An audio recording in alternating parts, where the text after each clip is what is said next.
विठ्ठल विठ्ठल विठ्ठल विठ्ठल विठ्ठल रामकृष्ण हरी. नमस्कार विद्यार्थी मित्रांनो. या श्री हरिकीर्तन प्रबोधिनीच्या कीर्तन प्रशिक्षण अभ्यास वर्गात आपल्या सर्वांचं पुन्हा खूप खूप स्वागत आहे. मित्रांनो, आपण एक अत्यंत महत्वाचा अभंग या ठिकाणी पाहतो आहोत. तर मित्रांनो, हा अभंग संत श्रेष्ठ श्री तुकाराम महाराजांचा आहे आणि मागणीपर अभंग असं आपण या अभंगाला संबोधतो. तर आता आपण या अभंगावर निरूपण कसं करायचं हे गेल्या काही व्याख्यानांमधून ऐकलेलं आहे आणि यावरच आजच्या व्याख्यानातून आपण थोडा प्रकाश टाकणार आहोत. तर मित्रांनो, हे चिदान देगा देवा तुझा विसरण व्हावा, गुण गायीन आवडी हेची माझी सर्व जोडी. न लगे मुक्ती धन संपदा, न लगे मुक्ती अन संपदा, संत संग दे सदा, गुण गायीन आवडी हेची माझी सर्व जोडी. तुका म्हणे गर्भवासी सुखे घालावे आम्हासी, गुण गायीन आवडी हेची माझी सर्व जोडी. या अत्यंत सुंदर अशा अभंगावर निरूपण करताना आपण आपल्या अभंगाच्या आराखड्यात भक्त श्रेष्ठ प्रल्हाद यांची कथा दिलेली आहे. प्रल्हाद महाराजांना अत्यंत आनंद झाला आणि ते म्हणाले, अतिथी वा वा वा, अहो गुरुची सेवा कशी करायची आणि गुरुकडून विद्या संपादन कशी करायची याचं तुम्ही एकदम आदर्श उदाहरण आहात. तुमचं वागणं बोलणं पाहून आणि तुमचा सदाचार पाहून मी अत्यंत संतुष्ट झालेलो आहे. अतिथी तुमचं कल्याण हो. माझ्याकडून तुम्ही कोणताही वर मागून घ्या, मी तो वर अवश्य पूर्ण करेन. आपला अभंग माहित आहे ना, काही मागणे हे आम्हा अनुचिती, वडिलांची रीत जाणत असो, परंतु मागण्याची वाट पाहे मुखाकडे, चिंतल्या रोकडे मनोरथ. इंद्र म्हणाला, महाराज आता काय पाहिजे, सगळी कृपा तर झालेली आहे, सगळी कृपा झालेली आहे, पण मागण्याची वाट पाहे मुखाकडे. प्रल्हाद त्याला आग्रह करतात आहेत.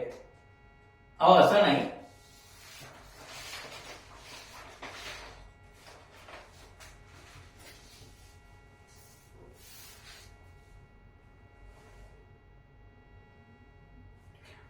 दैत्यराज प्रल्हाद आग्रह करतात आहेत, मागा काहीतरी मागा, मनशे काही मागा हेची देगा पांडुरंगा. गंमत काय आहे की गुरु हा भगवंत असतो आणि तो प्रसन्न झाल्यानंतर हो ते मिळतं. मग शेवटी देवराज इंद्राने जी महान शंका त्याच्या मनामध्ये होती ती शंका आपली बाहेर काढलेली आहे आणि देवराज इंद्र म्हणतात आहेत की महाराज माझं कल्याण व्हावं अशी इच्छा असेल तर मला तुम्ही एकच वर द्या. मला आपल्याकडून आपलं शील हवं आहे, बस ते शील मला द्या.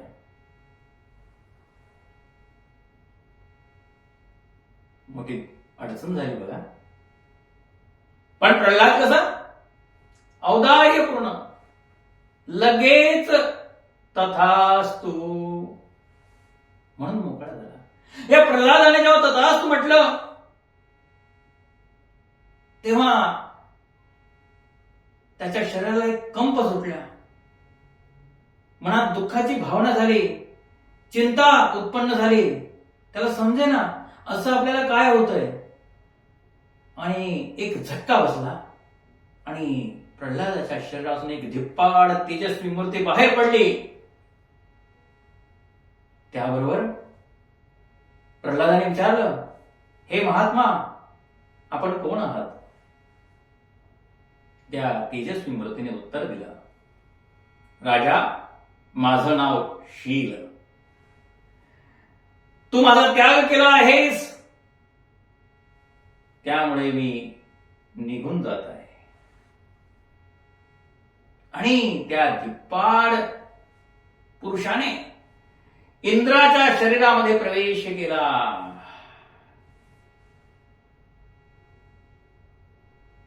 परत राजाला एक धक्का जाणवला, शरीर थरथरलं आणि झटकन आणखी एक तेजस्वी मूर्ती दैत्यराज प्रल्हादाच्या मधून बाहेर पडली.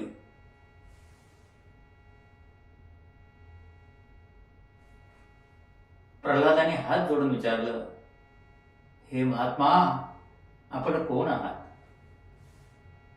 तो पुरुष म्हणाला, हे राजा, मी आहे धर्म. ज्या ठिकाणी शील असतं त्याच ठिकाणी धर्म असतो. मी माझ्या बांधवाकडे चाललो आहे. त्याने नमस्कार केला. तो तेजस्वी पुरुष देखील त्या इंद्रामध्ये अंतर्धान पावला. इकडे प्रल्हादाला अजून एक झटका बसला. त्याचं शरीर थरथर थरथर कापायला लागलं आणि पुन्हा एक तेजस्वी अशी आकृती त्याच्या शरीरामधून झटकन बाहेर पडली.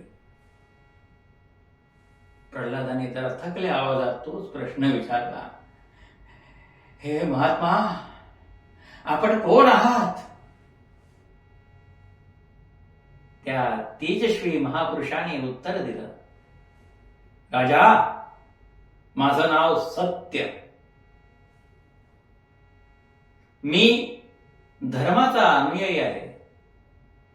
ज्या ठिकाणी धर्म जाईल त्या ठिकाणी मला जावं लागतं. त्यामुळे मी तुला सोडून चाललोय. झालं. ही तिसरी तेजस्वी आकृती सुद्धा देवराज इंद्राच्या अंतरंगामध्ये अंतर्धान झाली. झटकन परत दैत्यराज प्रल्हादाला धक्का बसला. अंग जरा जास्तच थरथर थरथर थरथर थरथर कापू लागलं आणि अजून एक तेजस्वी धिप्पाड पुरुषाची आकृती त्या प्रल्हादाच्या शरीरातून बाहेर पडली. झटकन प्रल्हादाने अत्यंत थकलेल्या आवाजात, दमलेल्या आवाजात त्याला विचारलं, महात्मा, आपण कोण आहात आणि आपण का बरे चाललात मला सोडून? त्या तेजस्वी महापुरुषाने उत्तर दिलं, राजा, माझं नाव सदाचार. ज्या ठिकाणी सत्य असतं त्याच ठिकाणी माझी वस्ती असते आणि मी सत्याच्या पाठोपाठ चाललेलो आहे.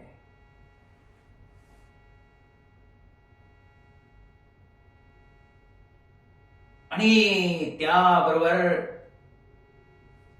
ती आकृती जी इंद्राच्या शरीरामध्ये अंतर्धान पावली, प्रल्हादाला एकदम जोरात हादरा बसला. धक्कन आणि झटकन त्याच्या शरीरातून अजून एक महापुरुष बाहेर पडला. अत्यंत तेजस्वी असा महापुरुष बाहेर पडला.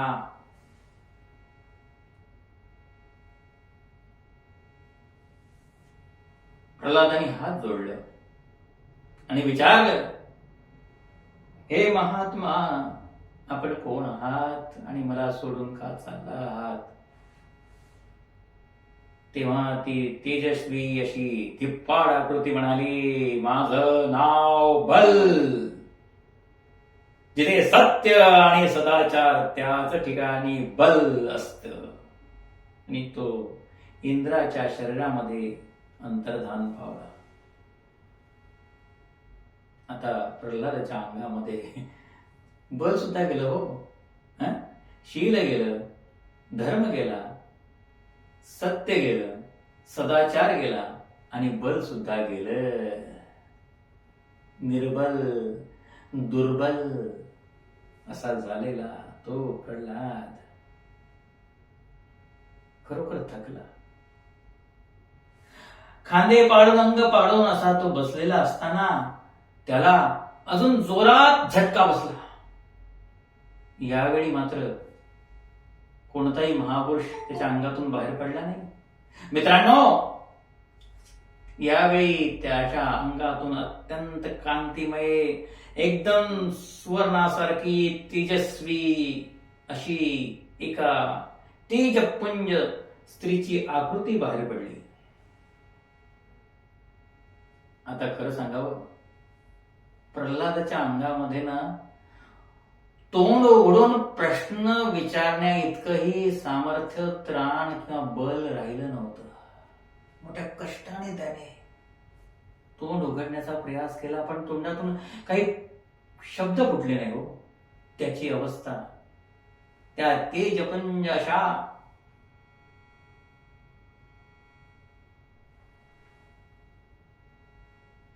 स्त्रीच्या आकृतीने पाहिली आणि ती म्हणाली, महाराज, मी लक्ष्मी आहे. आपल्या ठिकाणी सर्व गुण वास्तव्याला असल्यामुळे मी सुद्धा आपल्या ठिकाणीच राहायला होती, वैभव लक्ष्मी. पण आता मात्र मला तुमच्या दुर्बल शरीरात राहता येणार नाही. माझे पाचही सद्गुण भावंड ज्या ठिकाणी गेली आहेत त्या ठिकाणी मी आपणहून निघाली आहे. मग प्रल्हादाला शंका आली. त्याने हात जोडून विचारलं की, लक्ष्मी माते, ज्या वाटसरूच्या, ज्या अतिथीच्या अंगामध्ये माझं शील गेलं, माझा धर्म गेला, सत्य गेला, सदाचार गेला आणि बल सुद्धा गेलं, हा कोण आहे? कोण आहे की त्याच्या शरीरात तू आपणहून प्रवेश करीत आहेस? तेव्हा लक्ष्मी अत्यंत प्रसन्नपणे हसली आणि म्हणाली, दैत्यराज, हा वाटसरू म्हणजे अतिथी दुसरा तिसरा कोणी नसून देवराज इंद्र आहे. आणि हे धर्मज्ञा, शिलाच्या आधाराने तू त्रैलोक्य हस्तगत केलं होतस, हे त्या इंद्राला तुझ्याकडूनच समजलं आणि त्याने आता तुझं शीलहरण केलंय. त्याच्यामुळे तुझी अवस्था अशी एकदम दयनीय झाली आहे. आता एवढा मोठा धर्मज्ञ, एवढा मोठा मर्मज्ञ, पण काय अवस्था झाली हो त्या प्रल्हादाची. त्याने हात जोडून पुन्हा त्या लक्ष्मीला विचारलं, मला वाटलं की शीलदान करणं हे अत्यंत सोपं कृत्य असेल. मी तर केवळ त्याला शीलच दिलं होतं. मग हे शील म्हणजे नेमकं त्याने मागितलं तरी काय आणि मी दिलं तरी काय? लक्ष्मी माते, कृपया करून मला सांगा. परत लक्ष्मी माता प्रसन्नपणे हसली. पहिली गोष्ट, कुणाही जीवाचा न घडो मत्सर अद्रोह, कुणाही प्राण्याशी द्रोह करू नये. दान कर आणि सर्वांवर अनुग्रह कर. ही जी वृत्ती आहे त्यालाच शील असं म्हणतात. दुसरी गोष्ट, ज्याच्या योगाने आपल्याला लज्जा उत्पन्न होईल असं कोणतंही कर्म माणसाने करू नये. तिसरी गोष्ट, सर्व लोकांमध्ये आपली ज्या कारणाने प्रशंसा होईल तेच कर्म मनुष्याने केलं पाहिजे. चौथी गोष्ट, शिला वाचून जर एखाद्याला धनसंपदा मिळाली तर त्यातही पहिली गोष्ट, ती संपदा त्याला चिरकाल उपयोग करता येत नाही. त्या संपदेचा त्याला चिरकाल उपभोग घेता येत नाही. आणि त्यातली दुसरी महत्वाची गोष्ट राजा, अशा द्रव्यामुळे, अशा धनसंपदेमुळे ज्याला ती संपदा प्राप्त झालेली आहे अशाचा पूर्णपणे सर्वनाश होतो.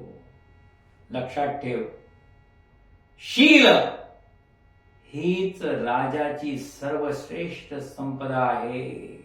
लक्षात ठेव.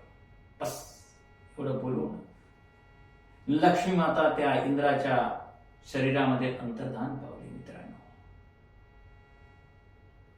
म्हणून महाराजांनी मागणं मागितलेलं आहे, नलगे मुक्ती धन संपदा, नलगे मुक्ती धन संपदा, संत संग देई सदा, संत संग देई सदा. हे गुण गायीन आवडी, हेची माझी सर्व जोडी, हेची माझी सर्व जोडी, हेची माझी सर्व जोडी. रामकृष्ण हरी.